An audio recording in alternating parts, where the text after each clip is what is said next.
So do you want to? Yeah, so I'm Patty Farmer. I know Jamie and Gregory. It's nice to meet you. And I'm a career counselor in the Career Development Center. And so I'm just really here to support Dan and help with the promotion of this workshop. And we're really hoping that that we get more people the next time, obviously, but that you will come to, it's a series, and that, we really feel strongly that in the current economy we really want to support our alums, and we believe that there are jobs out there. It's just a matter of having to, having good marketing materials in a resume and a cover letter, and being able to know how to network and kind of take the extra steps that will enable you to be successful in the current economy, as well as any job market as you go forward. So we're happy to have you here. And Dan, as I said, is a graduate student at SPU and is also an intern in the Career Development Center. And his specialty and interest is in working with alums and people through the job search process. So we're in really good hands, and he's developed all these programs himself as part of his working on his master's degree in organizational development. Yeah, well, that's a nutshell of me, and I guess a little more. So I have 2 more quarters left here, which is super exciting. And I'm also have some experience in human resources, most recently at Microsoft and staffing. So hopefully I'll be able to give an idea of what a resume looks like coming in from a recruiter, as far as I've seen thousands of them, and from helping coach people in their resumes and scratching them up a bunch too. So obviously it's a small group. I like to have it interactive, so more of a conversation than just me feeding information, because there's gonna be a lot of information, but I also want to have some interactive activities, so we're not just sitting the whole time and listening to me talk. So as we go along, feel free to jump in, raise your hand, just shout it out. If you interrupt me, I'll pick up where I left off, and Patty's gonna chime in too, any place she sees fit. So what I'd like to start with is a couple random resume stats. So what do you guys think that these 3 figures represent about resumes? They're kind of ambiguous. 5 to 20 is how many job changes people normally have. Okay. In their jobs. Good guess, good guess. What about the 25.95? That's kind of a random number. Any guesses for you, Jamie? I hope it's not as many resumes you have to send out to get that. Yeah, sure, you're going to be sitting at your computer for a long time. What about the first one, 150 to 900? What could that represent regarding a resume? Maybe in thousands, like the money situation you're looking for. Okay. Yeah, all guesses are obviously ambiguous, so I wasn't expecting to get the answer. But the interesting thing is this is the average cost of a professional resume writer. And the average job seeker in our generation will have about 10 jobs over their career, which if you paid someone to write your resume each time, that could be anywhere between $1,800 and about $10,000, which is a hideous amount of money for resumes. The $25.95 is the number of resumes that Microsoft receives per day, which comes out to just shy, I know it's a huge number, just shy of 1 million resumes a year, which is kind of atrocious. And lastly, the 5 to 20, good guess by the way, it's about 10 to 12 jobs people have over their careers. 5 to 20 is the number of seconds your resume will be looked at, if someone even takes the time. So why did I give these to you? Not to depress you. There's a couple of reasons. First, my goal for you tonight is to be able to learn how to write your resume, because there's absolutely no reason you should spend thousands of dollars or hundreds of dollars having someone else write your resume when you can do it yourself. Secondly, if Microsoft or large employers are getting this many resumes a year, who's looking at them? When I was at Microsoft, no one was looking at those resumes, and I'll tell you why. It's kind of sad. So no one's actually looking at those million resumes that come in here, because they'd have to hire hundreds of recruiters to do that. And lastly, if your resume is going to be looked at for 20 seconds, if you're lucky, unless they actually want to hire you, how can you make it so that you'll actually get a second glance, and how can you make it appealing to the recruiter or the hiring manager? So hopefully that's what we will accomplish today.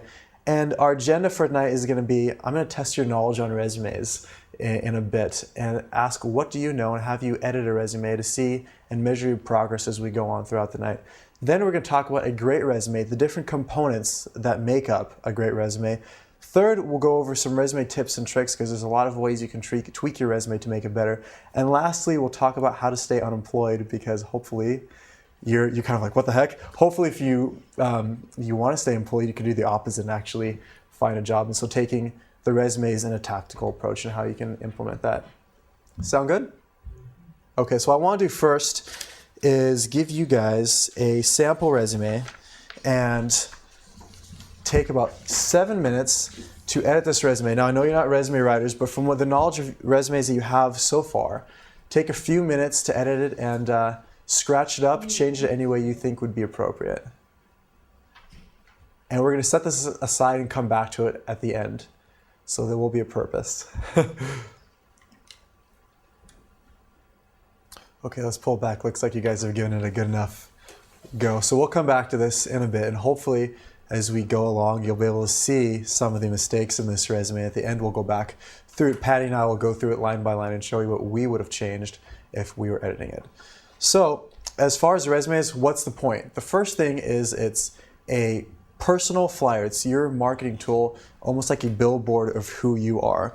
The purpose of a resume is to get yourself in the door. And I'm going to say this a few times because often people spend tons of time on their resume and they don't spend as much time on other parts of job search that are more important. So it gets you in the door, but your actual interviewing skills are what's going to get you the job. And we'll talk about that more as we go through. But just remember, the resume is not your ultimate job searching tool. It's also a summary of your accomplishments, your knowledge, skills, and abilities, your education, and your experience. Now, the reason I put education and experience last is because that's primarily what most resumes focus on. However, most resumes miss the fact that accomplishments are important and showcasing your relevant knowledge, skills, and abilities. So often people list the duties they've done, but they won't list their accomplishments or anything they've done over and beyond. This is absolutely critical to make your resume more than run-of-the-mill. In addition, when an employer looks at a resume, they can read between the lines. It shows a couple things. How well you communicate in writing. And most jobs these days, if you have a bachelor's degree or further, require some sort of written communication. Any knowledge job, information job requires written communication. So a resume is their one sample. If they have a cover letter, your second sample of your good writing. And if your writing is poor, then that kind of reflects on yourself as a possible candidate. Also, it shows your attention to detail. And anytime you're going for an entry-level job, unless you're very high up in a company, even then, attention to detail is absolutely critical for most jobs.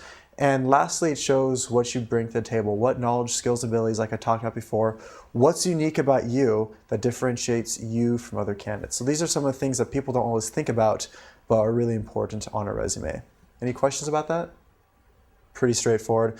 So now we're going to go over the different sections of a resume. Like I said, if you have any questions as we go through, just stop me. This is fairly self-explanatory, but every resume is different, and some of it's opinion and some of it is good practice. So the first section for your resume is your personal information section. And this seems pretty obvious, but the first thing you do is write down your common name. And I gave an example here in the bottom of how you might lay it out in your resume. And when I say common name, it's because often people put their nickname or their full name. So my name is Daniel Alexander Hallak, but I never go by Daniel Alexander because it's just long and it's my middle name. So if I go by Daniel in an interview and then on my resume, and then I come in for an interview and I say Dan, it kind of starts it off on an awkward foot already because they thought my name was different than it really is. So if you go by a nickname, put your name. You don't have to go put your legal name. It's not a legal document. I know one girl who goes by her middle name, so she needs to keep her middle name on her resume because that's what she commonly goes by. And it's confusing to myself and others when you see her first name and that's not how she actually goes by. So use your common name. Second, put your physical address. If you see, I had Redmond, Washington, 98052. I don't put my street address because this is kind of a personal pet peeve. There's no reason for someone to go on Google or go on Microsoft and see a picture of your house, apartment, or dorm and make a judgment about you. I mean, most people won't do that, but anything on your resume is fair game for the job market. So make sure that your physical address is there because recruiters want to know where you're located. If you're going to relocate, they want to know if you're living in the country, if they need to get a visa for you, or if you need to relocate, but they don't need to know your physical address. Third, have a professional email. So I know a lot of people have an email from when they were younger, and I'm sure most of you don't have that, but Have a professional email, first name, last name. Often school emails will close after a couple years. I believe SBU might let you keep yours a long time, but be aware of that if you have a previous school and use your previous school's email. Also, only have one phone number. A recruiter's pet peeve is if you have several numbers and you have to call their house, their cell phone, their work. We're not going to call your work because we're recruiting you, and that's just awkward. So make sure you have one number, and also make sure you have a professional sounding voicemail. It was surprising how often I'd call someone's house and their wife or kids answer, and I know they never got the message, or their grandparents answered, or you call their cell phone and they have kind of an awkward, crude answering machine message, and you're thinking, well, we just crossed off that candidate, no need to call them back. So have one phone number, make it your cell phone if possible, and leave a professional message so they can get back to you quickly. Also, put it in the header. So instead of in the actual body of the document, double-click the very top of your Word document and put it in the header. It saves space and it looks a little cleaner. So any questions about the personal info? Okay. Next section, the objective. So this is personal preference, but for myself, I say X-nay on the objective. It's not really needed. And Jamie's shaking her head yes. But it does have some utility, and this is why. I think of the objective as a theme statement to organize my resume. So what I do is take your objective. So the example here is obtain an entry-level position in an HR department. Take that objective, write it on a separate piece of paper, and use it as your guide as you go through your resume to see if everything matches up. If something on your resume, a section or a line, isn't relevant, consider whether you need it on there or not. You almost have to justify whether it's relevant to the job. It's optional, it's not always needed. If you're gonna have something at the top, you really want an objective, make it employer specific. So this one says, obtain an entry-level position at an HR department. And that's fairly okay. It's pretty vague and pretty bland. But if you look in the sample resume that I gave you guys to edit, the objective is to, and this is super common, obtain employment in a growing, stable company where I can develop my business skills and advance my career.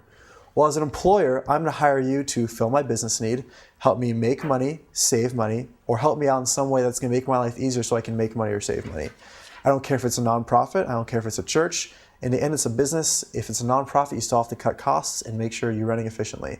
So no one's going to hire you to help your career or advance your skills. They are hiring you so you can fill a need for them. And hopefully you'll get those things in the process. But that's a common thing I see from students. So if that's on your resume, that's something to take off. If you want to have a objective, one thing I've seen is like a marketing tagline. So essentially, let's say you're going into human resources and you'd write at the top, human resource professional, or human resources, training, development, and benefits, or whatever your job target is. So maybe write the target of your job. So for Jamie, maybe it would be fashion designer, as if you want to have a marketing headline. Other than that, the objective doesn't really. Yes, question. That's a question. I've seen other people's resume, like for instance, going to the fashion thing, and they'll do something like an inspiring thing that they want to do, or it's not like it's kind of bigger, like their dream or inspirational quote. And do you recommend that? Sometimes I always think if someone's looking at your resume, you want to like grab them. And I've never put on my resume, but I've always thought about it. Mm-hmm. I know people have gotten jobs too that have had like something that was like set them apart, like gave a little bit of their personality through words. Yeah, definitely. And I think, that largely depends on the field you're going into. So I'm guessing a creative field might be more lenient than, say, accounting or finance. So in that case, you can you can probably toss it around, and you'd have to debate on the company you're going into and if you think that matches the culture. But if you've seen that successfully work, there's no rule that says you can't. So depending on the job, I'd say. So for your industry, that could work if it's something that really captures who you are, sets you apart. If you're going into, working with computers or doing networking, maybe not.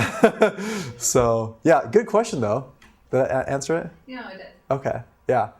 So any questions about the objective? It's kind of an old style, generally not needed these days. So next section is the qualification section. Now this is what most resumes lack.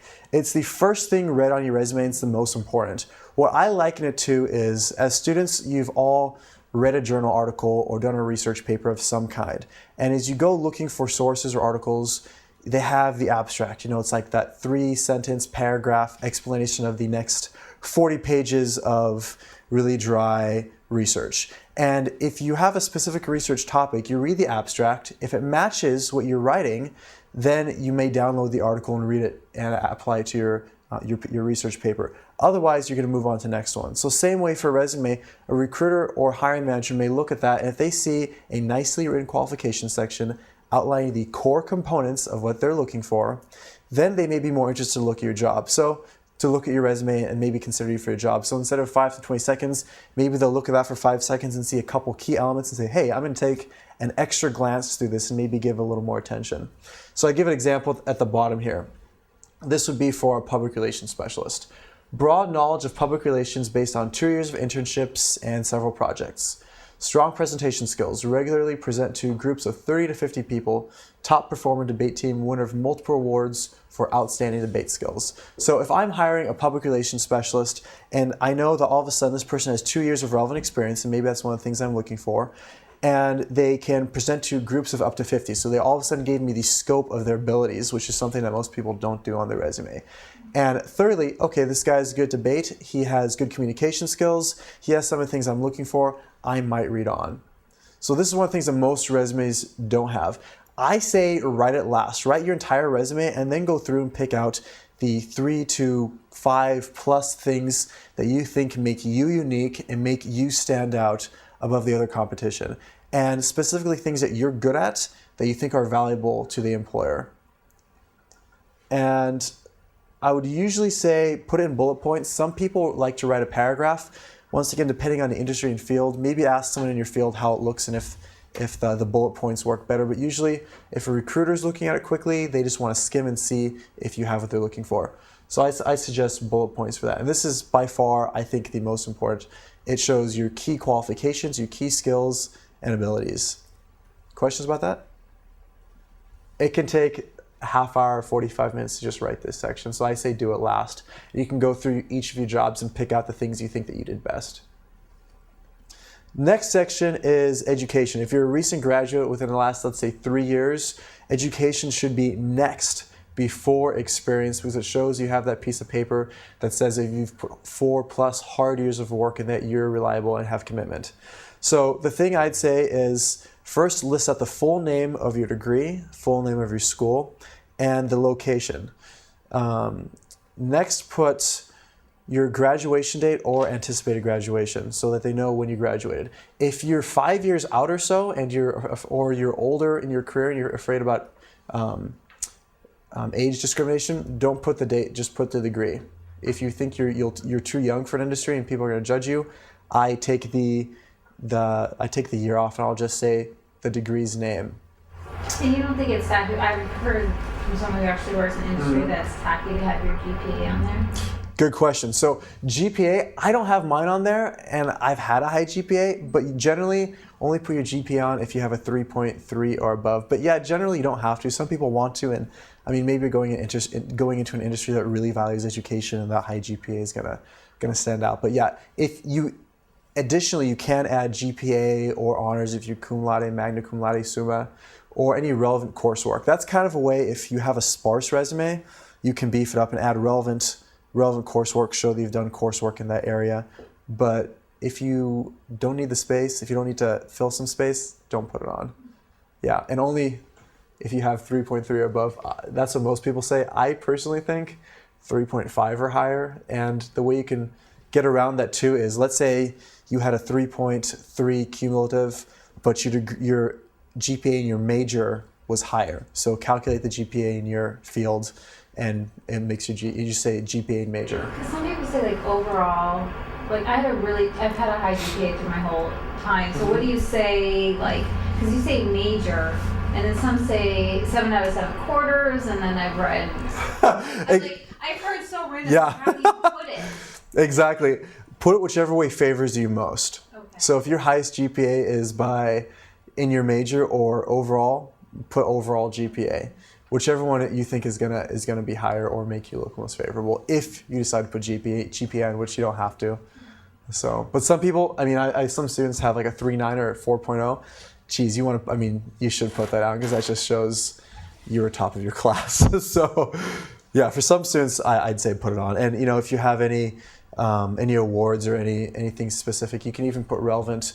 If you had a project you did that was a really special project that you think would be relevant to the industry you're going in and looked at as work experience, you can put related or relevant projects or something like that underneath and write about that project as if you were writing about it in your experience.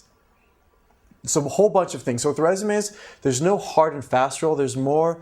It's more of guidelines of how to make a good resume or things you really shouldn't do. But within that, I mean, just like you said, you can tweak the GPA a whole bunch of ways.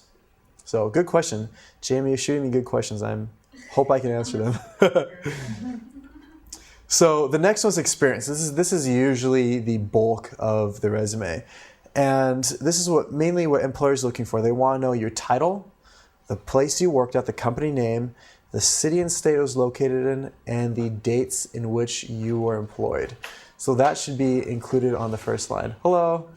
And one thing that most people neglect to do is, like I said before, they neglect their accomplishments and results or important duties. So often people say something such as responsibilities included or responsible for or duties included. And that's just, put me to sleep right away. I read that, I'm just going to read the same list again and again, especially if the recruiter's recruiting for similar positions. They're going to read the same things day in and day out. So write about your accomplishments and results. Anything that people complimented you on, anything that you did better than other people, anything that you have a number or a metric. So let's say someone was a salesman and they sold shoes. I had a gentleman today who was telling me he used to sell shoes. So how many dollars of shoes did you sell? Did you sell more shoes than the other guy? What makes you better than the average shoe salesman? If I was picking between two people, why should I take you over the next candidate? And so really think of also the important duties. One thing that I like to say, and we'll talk about again later, is write toward future jobs. So often I'll see people who have maybe administrative experience and they have on their resume, they just list all the duties, such as made photocopies and got paper cuts, did filing and got paper cuts. I'm joking about the paper cuts. Answered telephones. Well, great. A lot of people have had that experience, but what did you do that was different? Maybe you want to go into marketing and you help develop some of the marketing materials or the weekly newsletter. So put that on your resume. Write to what you want to do in the future. If you want to keep making copies or sending mailers or doing whatever you're doing, that's fine, put it on your resume. But if you want to do something, the next step, see what you've done, even if it was 1% of your job or a special project, and put that on. Does that make sense? And write this in bullet points as well, because it's a lot easier to read for recruiters and hiring managers just to skim through. So example would be here again, public relations specialist, the title, the bank's name, Kirkland, Washington, and the dates. And then a list of some of the major duties that the person did. So any questions about experience? I noticed you said create weekly company newsletter. I put most of my stuff in the past tense. Mm-hmm. Do you think it's better to just put it in the present? Excellent question, Greg. So if it was your current job, put it in the current tense, in the present. If it's a past job, write it in the past tense. So if this is a past job, I'd still say strong presentation skills, regularly presented to groups of 30 to 50, created weekly company newsletter. If it's your current job, write in the present. Other thing too, it reminded me, so I titled this experience. You can title this a whole bunch of things. People call experience, work experience. You can switch up and say relevant experience. So let's say you have a whole lot of experience in one area, but you don't want to do that anymore.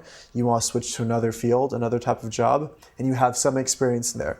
You can write relevant experience, put the stuff at top that's relevant, and then put another section that says additional experience or other experience. So then you list those jobs. The nice thing I like about experience, instead of saying work experience, is go ahead and include volunteer work. If you've had some really outstanding volunteer opportunities, put those in there because you might have had skills that relate to the job you're going towards, and you don't have to be paid to learn. So that's a couple nuances of how you can change that as well. So lastly, any questions before I move on? Let me go if I'm going too fast or too slow. Lastly, there's the other sections, and this you can put any section you want on your resume. People put a whole lot of things, but a couple other sections could be special projects, activities or awards, memberships, affiliations, or professional associations. Or if you are going into something science related, you can put your publications if you have anything that's relevant. Or if you've made publications in popular press, you can write about the publications you've had. Just another thing to add something additional to your resume. One thing that's really great, if you guys aren't, join professional associations for your field, because that's where everyone in your field will live, and it's an awesome networking opportunity. Plus, it helps you put keywords in your resume. And one of the things that I mentioned before, how Microsoft gets almost 1 million resumes a year. So no one's looking at those. How do they find resumes on Microsoft? Where a recruiter gets keywords based on the job description and the job duties, and they search the database to pull up the candidates that they want. So maybe 1,000 people apply for one job, and they'll narrow that number down to maybe 20 or 50, and then they'll look through those resumes. So if you don't have relevant keywords to your industry, and that's easy to find, go pick up a job description, read for the things that you know they're hiring for or that they say they want. Ask people in your industry, read publications and journals in your industry to figure out what they want and put those things in, because that's how your resume will be pulled up. So memberships or professional associations, awesome for networking, and also awesome to put keywords on your resume as well. And some other sections that people put on that you should not put on, people often put their hobbies or activities, or so on this bad sample resume, I think I had interests: photography, gardening, Republican political rallies. Well, obviously you don't want to give them a hint of your political affiliations, but you don't really need interests unless maybe he put photography. So if he wants to be a photographer, that would make sense. But in general, most people don't need interests, and it just adds more space to your resume. This isn't a comprehensive biography, it's just a snapshot of your capabilities. So questions about this? That's good to know. I put interests on previous scratch. Yeah, and I mean, the thing is, if you look online, a lot of stuff is old, and so you'll see things from 10, 15, 20 years ago where it was acceptable and encouraged to put that on, and so if you don't know it's outdated, you won't know not to put it on. So yeah, it's quite common. I wonder, are we going to be able to get what you're doing online anyway to all the information? David's actually taping it so we can put it online in case you were curious. So yes, it will be online. So 2 weeks. yeah, indeed. He's an awesome man. He does wonderful things for us. So any questions about the sections of a resume? Okay. So the next part we're going to go into before we actually evaluate your resumes is a bunch of tips and tricks. So I talked about the different sections of your resume, how you can construct it. I'm going to give you a sample good resume at the end so you can actually see it visually too. But a few tips and tricks. Like I said before, this is one of my main points. Your resume's purpose is to get you in the door. It'll never, if rarely, actually get you a job. And people can spend tons of time working on the resume and go nowhere with it. So use it to get you in the door and have the interview get you a job. Secondly, make it future-oriented. Like I said, write towards the activities you want to do in the future, not the activities that you've done in the past and are trying to get out of. Third, tailor your resume. So that first section, that qualification section, there's no reason that you can't tailor that for a specific job. And if you have a computer in Microsoft Word, what I like to do is I call it a master resume. It can be 3-4 pages and has everything dating back to when I was a lifeguard in high school. And that will never be on my resume now. You're laughing. And it won't be on my resume now, but who knows, maybe if I apply for some job that needs the knowledge of principles of first aid or rescuing people, I might put that on. But what I do is I put everything on my resume, and then depending on the job I'm applying for, I'll pull the chunks that are relevant. So maybe I'll craft a 1-page or 2-page resume based on what that job is, or maybe I have a certain experience, or I want to pull part of my job description in my resume, but not the whole thing because it might not be relevant. So that's what I'd encourage. Have a large resume tailored for every job, especially if it's a job you really want. Fourth, make it action-oriented. So start every sentence, every line of your resume off with an action verb, and we have those online on SPU's website. So for example, created, handled, calculated, developed, designed. I mean, words you don't just use all the time, but it gives a little more of a punch, makes it sound a little more powerful. So always give it a powerful verb or adjective to start it off. Instead of saying duties included, responsible for, and no one, I mean, it just puts you to sleep when you read it. So probably sleep on your own resume.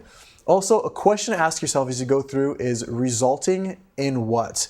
And this is a question that most people don't ask. So you may say, I did excellent customer service at the front desk. Okay, so someone else who worked at front desk may have done excellent customer service as well. So if you did excellent customer service at the front desk, resulting in a high customer satisfaction level, well, all of a sudden you're more capable than the other person, and they might have had that same thing, they just didn't put it on. So go through every line and say, okay, this is what I did. What did it result in? If you can come up with a result, it doesn't have to be something magnanimous like I saved the company $2 billion. It could be something like I was complimented for being punctual, or I was complimented for always getting my project done ahead of time, for being really friendly, for being the best customer service representative, whatever. And if you can think of a number or a metric, put that in. So if you're selling something, if you can think of the number of dollars you made or saved, or number of clients or candidates you handled, if you can give it a number to show the scope. So the previous example, it was someone who does presentations. So he mentioned the number of, the amount of people in the crowd that he usually speaks to. So it gives a scope of, is he speaking to a few people like here, or can you speak to an entire auditorium or entire field like Barack Obama, right? And so it kind of shows the scope of your job. Also, never lie.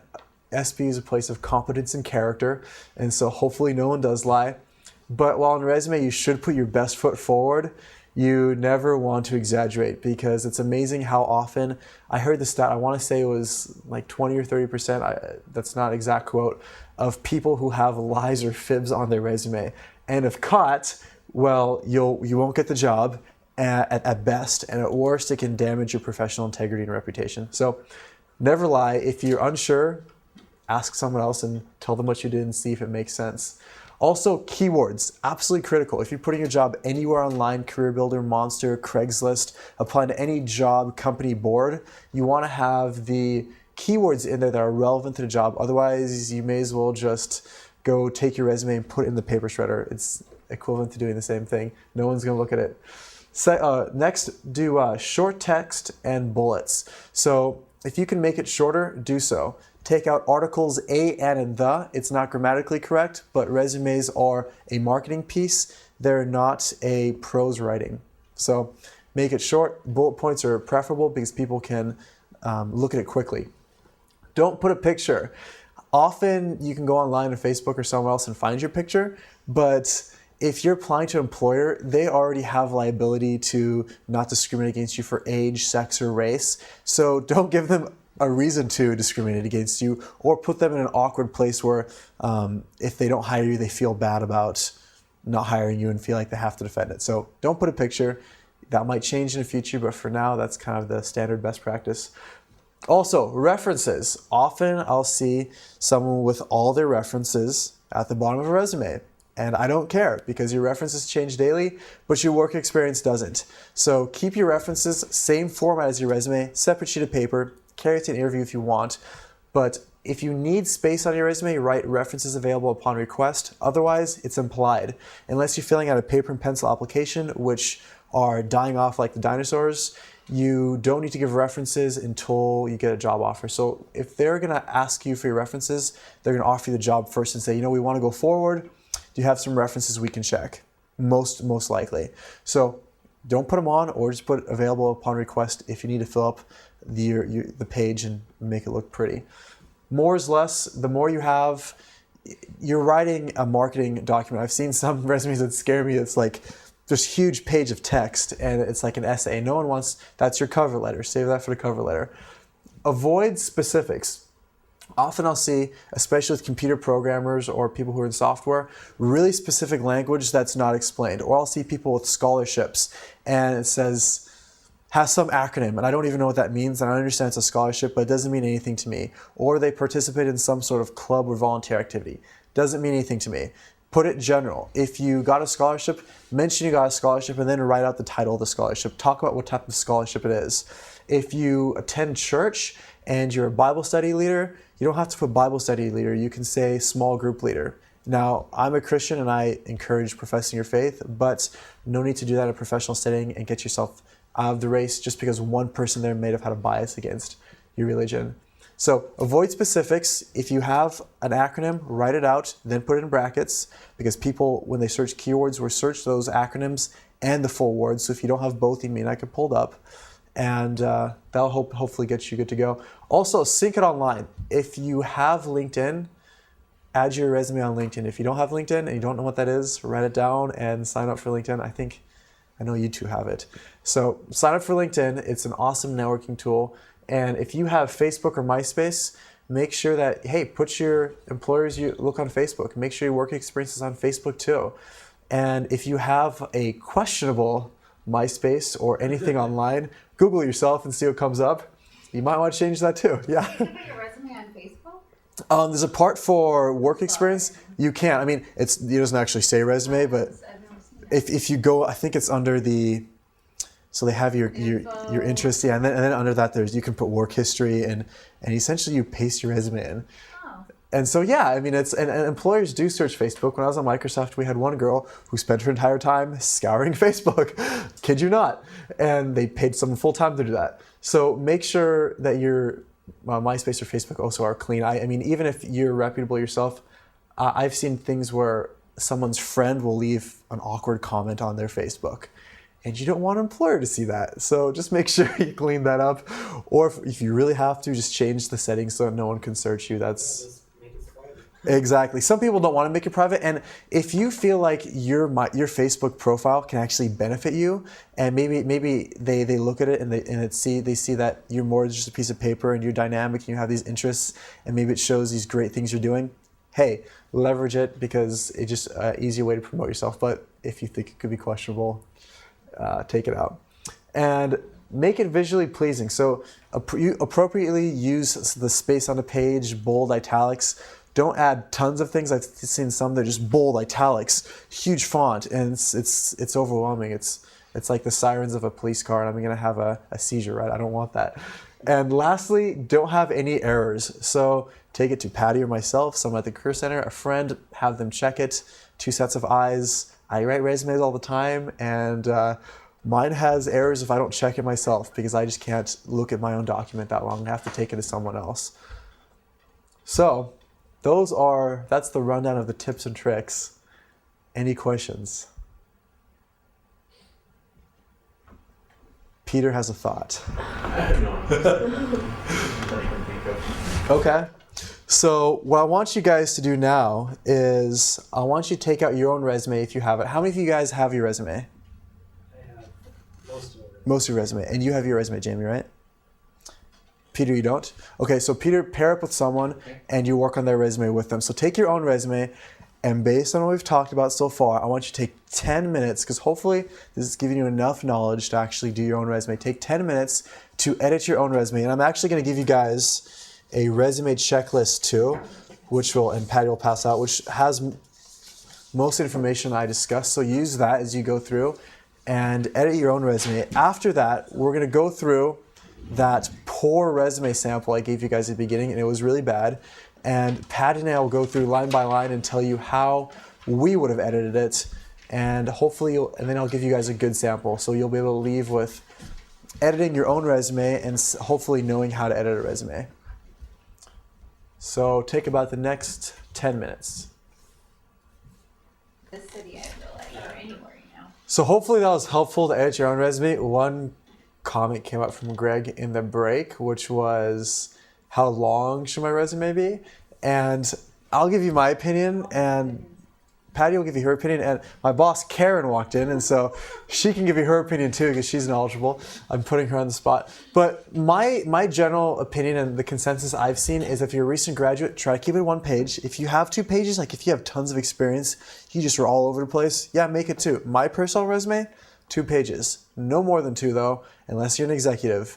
And then you have a license to go 3, because because generally executives I've had, 20 years experience, and they've led huge projects and corporations. So that's when you make it 3 pages. I see sometimes in technology, some people have hideously, I've seen 10-page resumes, and it's it's long. And 2 pages, because once again, it's a marketing material. You can give them your life story in the interview, and you just want them to be able to see a quick snapshot of you and maybe if you have some of the skills that they're looking for. So thank you for the question, Greg.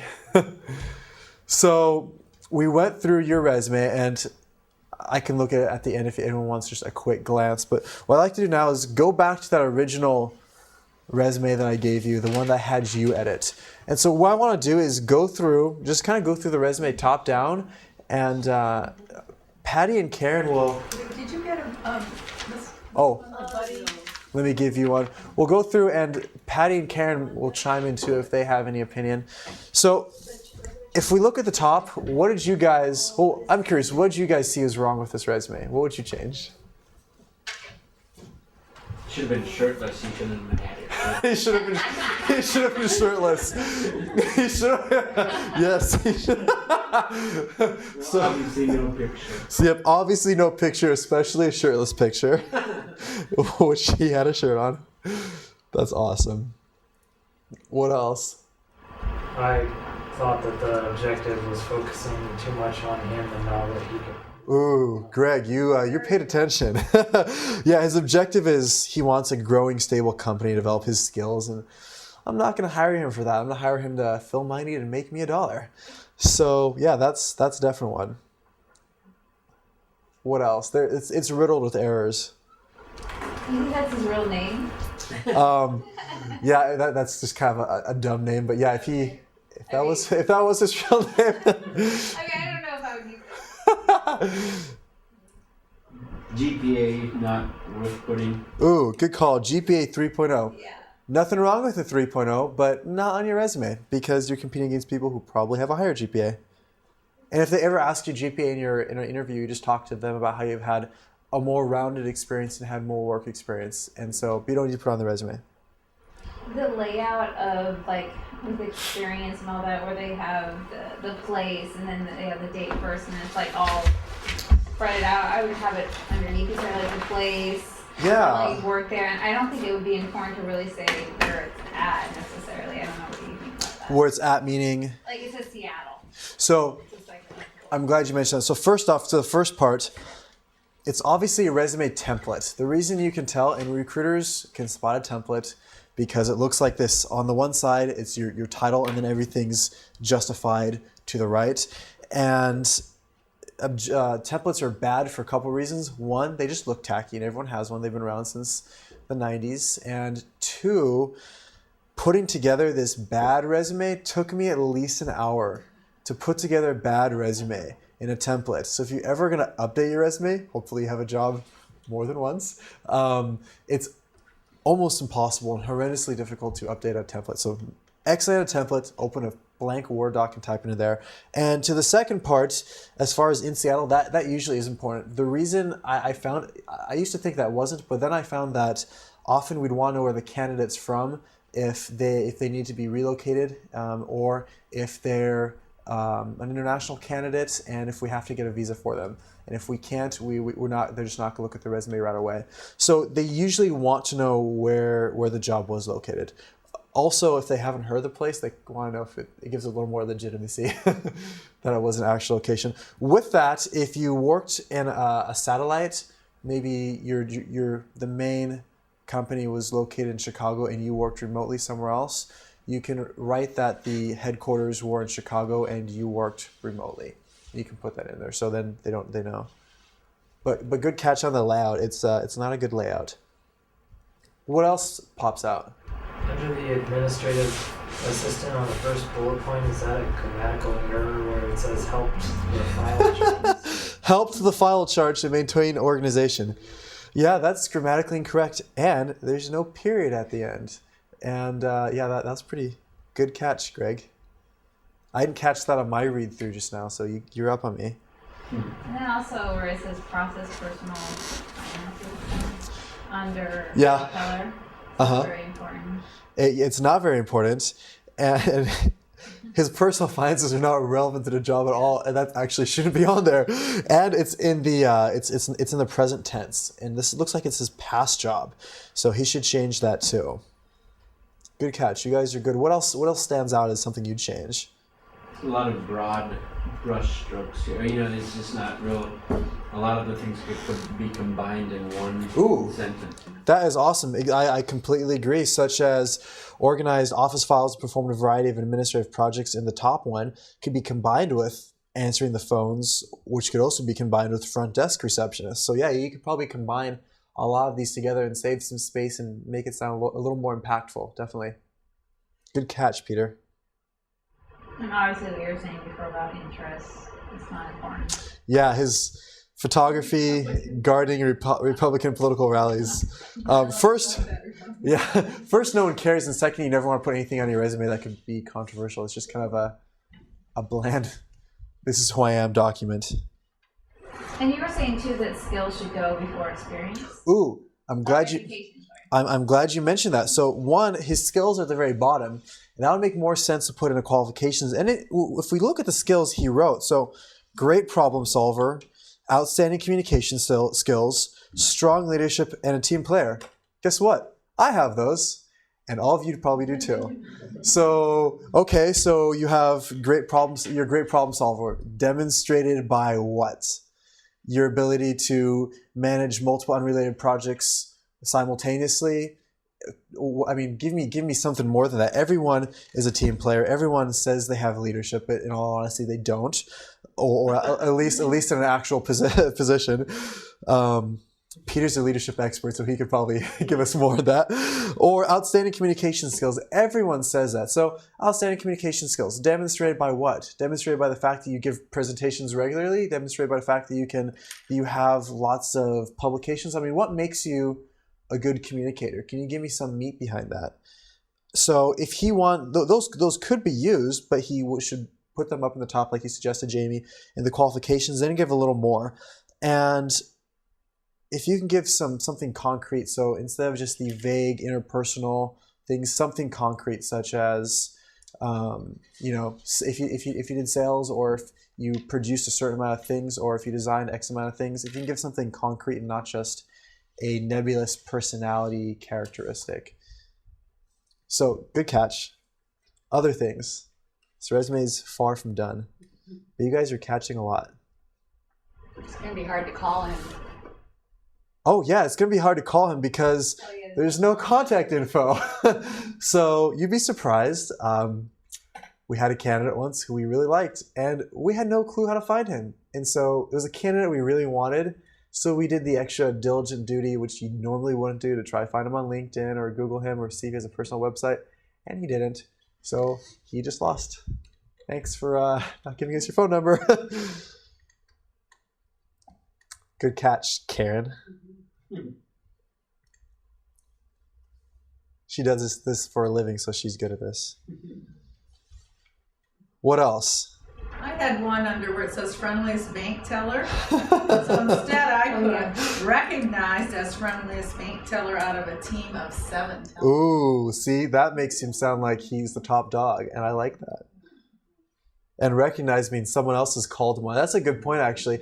If it's better to have other people brag on you. So it's one thing to say, I'm the friendliest. It's another thing to say, well, everyone else says I'm the friendliest, and my customer satisfaction survey says so. I mean, that's a little more concrete. Anything else? The font's too small for anybody over 42. Yes, the font is, I think, 8-point font, and you should have no less than 10, no more than 13. I usually say 12 or 11 if you're trying to save space in the margins. Also with that too, if you look in the left margin, it's maybe a 1/4 inch.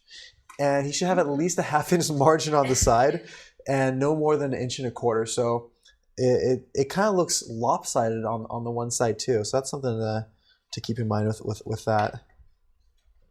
If you look at an administrative assistant, assistant should have a capital A. And so make sure if you capitalize proper names, make the whole thing capitalized. Stuff we learned that we forget promptly after 5th grade.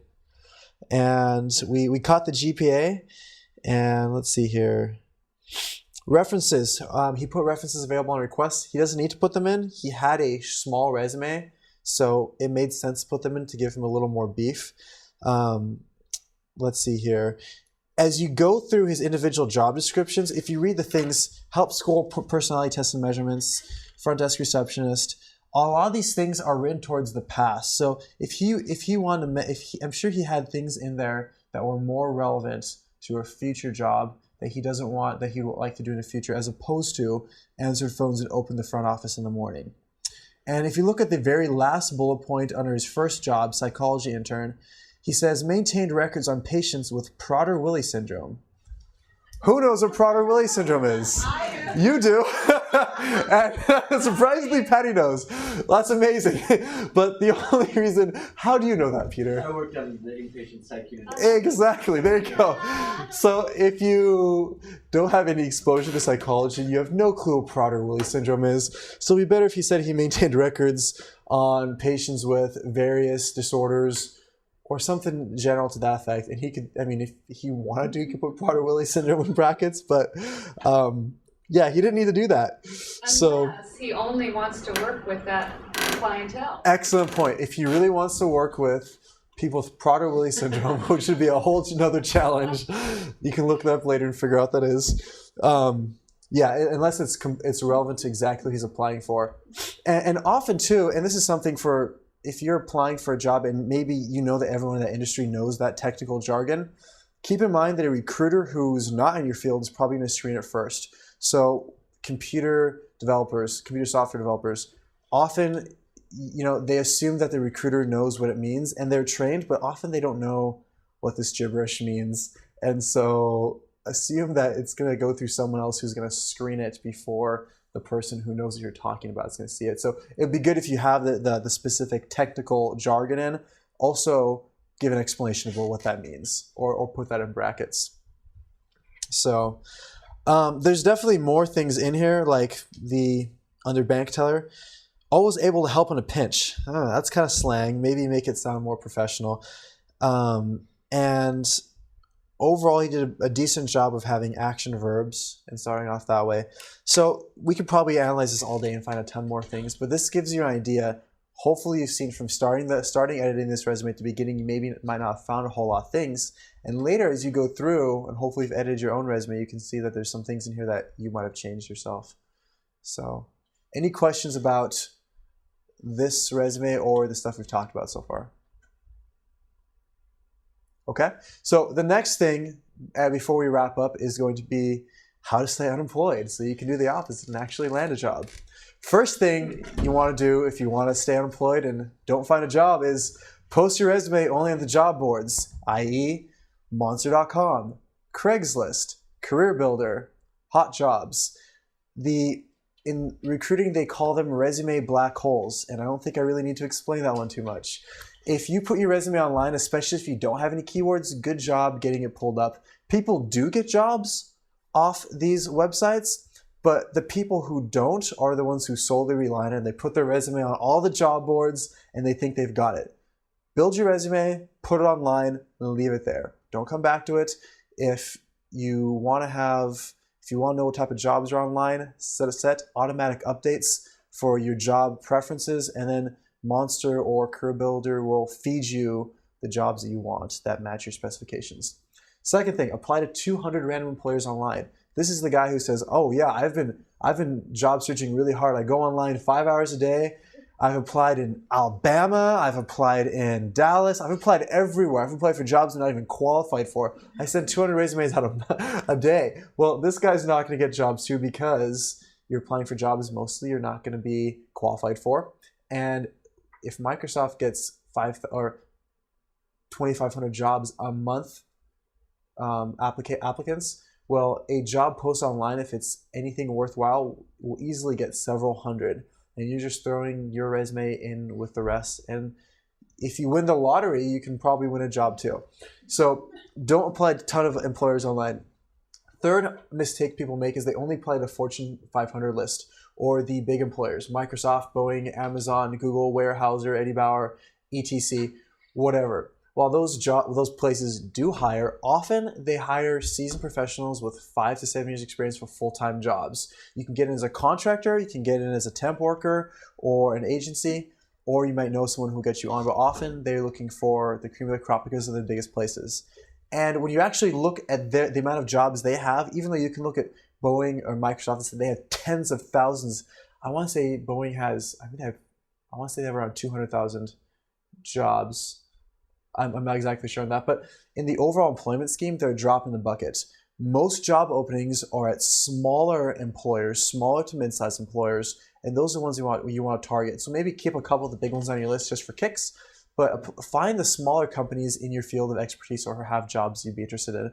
The reason for that too is the larger a company gets and the more complex its structures, the harder it is to get past HR. So you have to be, first, if your resume is found, then you're screened by HR, maybe screened again.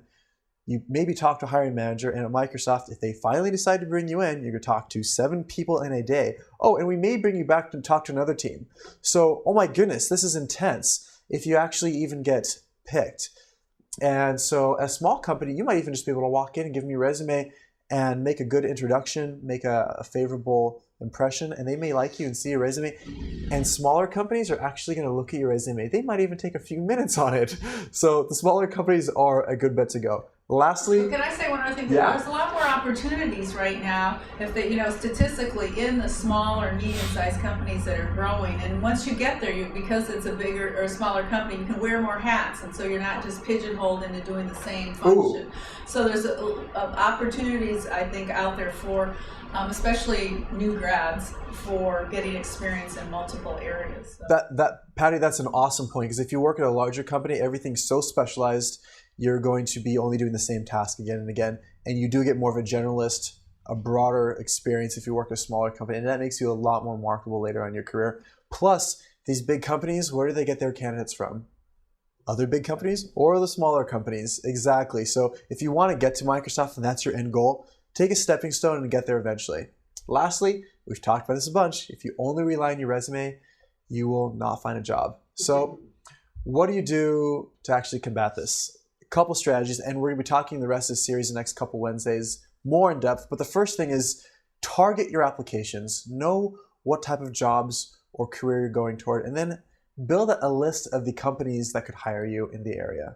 So for example, let's say you want to go into design, and there's several design firms. Maybe I'm just taking a stab. I don't know exactly your job market. There's a few firms that maybe you could work at, or there's certain companies that would hire a designer, right? So those are the companies you'd want to be talking to and networking with, because you might be able to apply online and they don't really see it. And if you are networking, you're much, much more likely to find a job. So do apply online, but better to have a good target.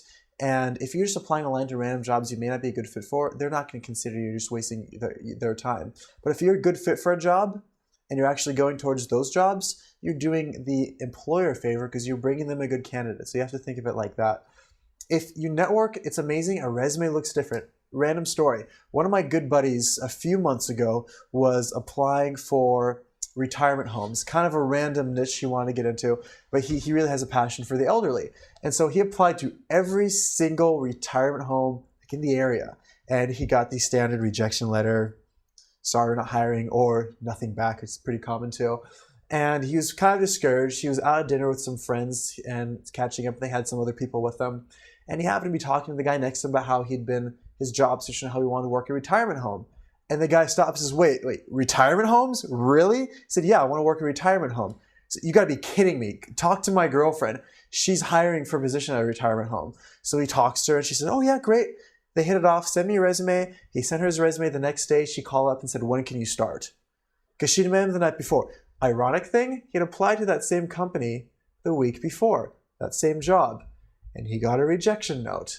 But since he knew the lady who was hiring and she liked him and he met her at dinner and he made a good impression, they hired him like the next day. I mean, so that just shows, yeah, apply online, but the best thing is to have your resume go through someone who actually knows you and knows the company. And same resume from someone looks a whole lot better for some reason, even if it's a poor resume. So you need to have a good resume, you need to work on it. But if you have a mediocre resume and you know a lot of people, you'll get a job. And so I'm telling you that after we've gone through the entire resume workshop, because you need to know how to write one. So that's the thing. And then lastly, apply to small companies, because it's a lot easier to know someone there, and you might find it even more rewarding and a good stepping stone to your future. So that is it on resumes. It's been absolutely wonderful to have the conversation with you. Feel free to come back next Wednesday for networking and job searching. Ironically, we talked about works. And the week after on interviewing, which is where most people have a hang up. A lot of people get the interviews and then they tank because they don't know what they're doing. And then they don't get the job even though they're qualified. So feel free to come to those and or make an appointment with me in the counseling center for a one-on-one appointment. Thank you so much. Have a good night. Thank you. And thank you, Patty. Thank you.